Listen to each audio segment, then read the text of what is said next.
బాపట్ల జిల్లా వేమూరు నియోజకవర్గం కొల్లూరు మండలం జువ్వలపాలెం, గాజుల లంక, పెదలంక, ఈపూరు గ్రామాలలో కృష్ణా నదీ తీరంలో ఇసుక రీచ్లను పరిశీలించిన బాపట్ల జిల్లా కలెక్టర్ రంజిత్ బాషా, బాపట్ల జిల్లా SP Vakul Jindal, additional SP తదితరులు.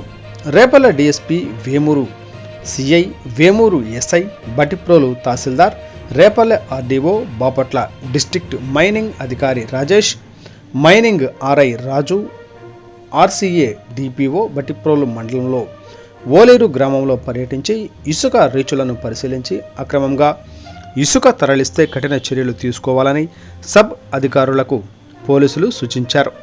అనుమతులు లేకుండా కృష్ణా నది నుండి ఇసుక రవాణా చేస్తే మాత్రం చట్టపరమైన చర్యలు తప్పవని తహసీల్దార్లకు, వీఆర్ఓలకు, మైనింగ్ అధికారులకు ఆదేశాలు ఇచ్చారు. ఎట్టి పరిస్థితుల్లోనైనా ఇసుక అక్రమ రవాణా జరగకుండా చూడాలని, అక్రమ రవాణా జరిగితే ఉపేక్షించేది లేదని కలెక్టర్ రంజిత్ బాషా అధికారులకు ఆదేశాలు జారీ చేశారు.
కాదు